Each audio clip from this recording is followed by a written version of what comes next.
Will quantity be better than quality for the Seattle Seahawks edge rushers in 2024?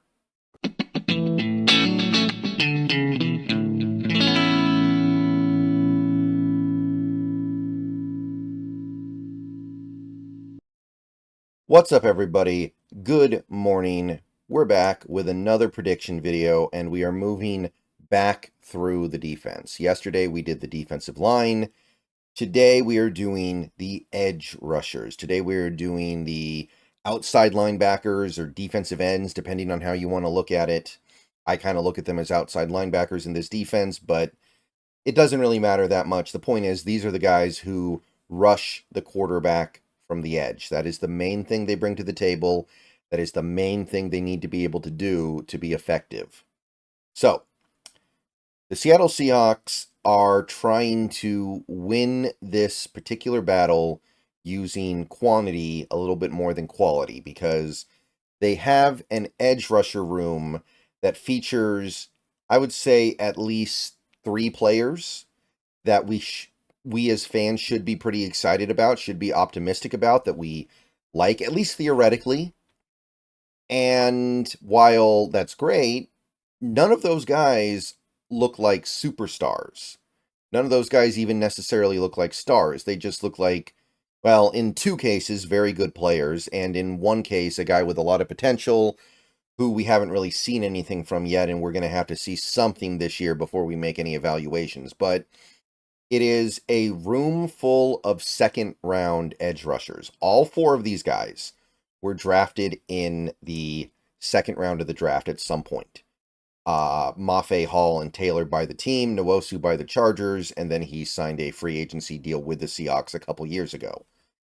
So we're not trying to make our way through here with a Will Anderson or a TJ Watt or a Myles Garrett, or even really like a Joey Bosa, Khalil Mack, that kind of an edge rusher. We don't have anybody who's going to be getting 20 sacks this year, or even 15, maybe not even like 13. So we're going to try to do this by having an all-around quality room, and I think it'll work fairly well. Obviously, it's not going to work as well as some of the truly elite edge rusher rooms out there.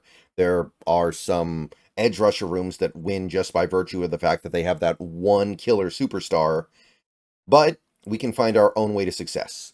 Before we get into the numbers, if you like this video, please click the like button down below. It helps the channel out. Subscribe if you're new. Click the bell if you want notifications. Consider joining the channel for $2 a month.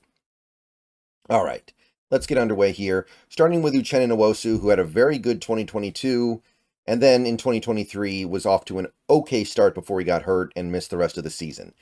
Injury doesn't seem to have lingered, but Nwosu obviously is not some budding super duper star. He's a very good player, occasionally bordering on great. He looked great most of the time for us in 2022, but now there's going to be a little bit less on his shoulders, hopefully, because we have better depth at the position. Mafe's ready to take on a bigger role. Hall should be ready to take on some kind of role, like literally any kind of role would be more than last year. And don't forget, this group technically should include some Draymond Jones. I just listed him with the defensive linemen. So with that being said, I'm not expecting massive stats from Nwosu. I went with 59 tackles, which would be a little bit less than he had a couple of years ago when he was here. I think that's pretty reasonable. I don't think we're going to be playing him as much as we played him that year, because we can actually afford to rotate more. Tackles for loss, I went with 10. Again, roughly in line with what he's done in his better season so far this year in his career. And 9 sacks. I don't think he's going to get quite to double digits. I don't think he's going to be a guy who gets a sack every week or anything like that. But I think that that'll be more because we'll have other guys on this team that are racing him to the quarterback, which was not always the case in previous years. When there's a bunch of guys who are racing to the quarterback, only 1, maybe 2 guys can be expected to get credit in their stats. Now, I do think he'll do fine with pressures. I went with 31. That would be close to 2 a game. In fact, if you assume he misses at least a little bit of time for one reason or another, that would basically be 2 a game. It's not up to the standard that he's proven that he can live up to at his best, but again, there are fewer opportunities when you have other guys you're competing with on that defense. And keep in mind, this team should be pretty blitz heavy this year. This team should be blitzing a lot. So a guy like Nwosu is going to lose out on at least a couple of pressure opportunities because somebody else is already at the quarterback. So that would be a good year for Nwosu, maybe not a Pro Bowl, but we would come away feeling like, yeah, he's living up to that contract. He's doing what we need him to do. Next up, we have Boye Mafe, who had a big breakout year last season. It's really hard to tell if this guy has another notch he can go.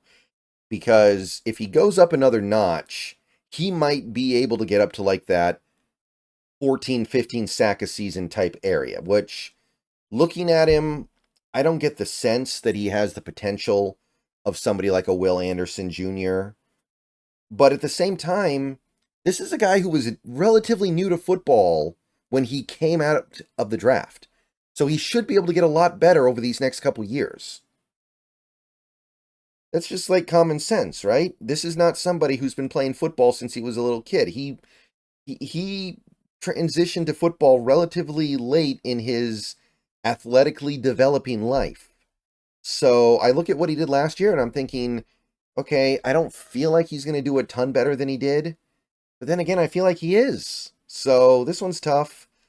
I really like him, so I'm going to go ahead and bet on him. Went with 55 tackles, a little bit less than Nwosu. I think Nwosu, being a little bit more of a veteran in this league, being in the league for longer, just has a little bit more spatial awareness.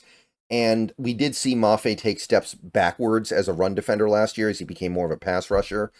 And I do think that there is a little bit of a trade-off you have to make there when you start asking him to rush the passer a lot like we did last year. Mafe, probably looking at about 13 tackles for loss, which, I mean, hey, that would be really good. That'd be a nice little improvement over last year. And we're going with 12 sacks. I think he's got it. I think he can do it. It just makes sense. This is not somebody who should be capped out now. This is a guy who should be able to build on his second-year success to a better third year. This might be Pro Bowl level stuff. 12 sacks might be Pro Bowl. You might even be able to call him a star at the end of the year. He has to do it. But if he gets to 12 sacks and 55 tackles, and by the way, I gave him 35 pressures, which is more than 2 a game, you're not TJ Watt or Myles Garrett, but you might be on that next tier. And look, as someone who's been a fan of this guy since before we drafted him, I think it can happen. I would love to see it happen, but we got to see it happen. That's what I'm going to say about it.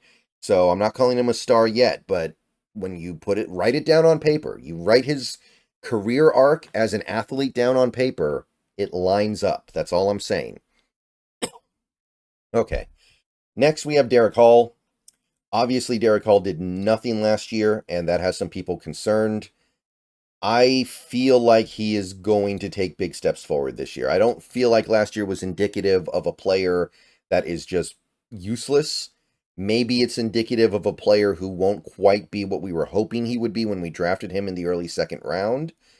But I do not think that this skill set is going to result in a player who just cannot play. This is not going to go the LJ Collier route. This is not going to go to a lesser extent, Darrell Taylor route. I mean, Taylor's had good seasons in some regards, so I can't even really compare to that. But Derrik Hall should be a good all-around player. There won't be a ton left for him because Nwosu and Mafe will be good enough to stay on the field a lot. But Hall's going to get plenty of opportunities, and I think he'll take decent advantage of them. I'm not going to go crazy. You got to walk first. You got to walk before you can run. So I went with 29 tackles. That'd be a little less than 2 a game. 6 tackles for loss and 5 sacks. I think if he did that, we would be like, okay, the train didn't get out of the station as fast as we wanted it to, but it's out of the station now. So why complain about it? Why be upset about it too much? It would have been nice to get something out of him his rookie year. You usually don't see somebody be that big of a non-factor as a rookie, but at the same time, sometimes that doesn't change the fact that it happens sometimes. And pressures, I went with 16, which would be just under 1 a game. If you assume that he maybe misses a game, then that would be exactly 1 pressure a game. Again, when it comes to these players on defense, I think it would be wise to just assume that they miss a game, just kind of the cost of doing business.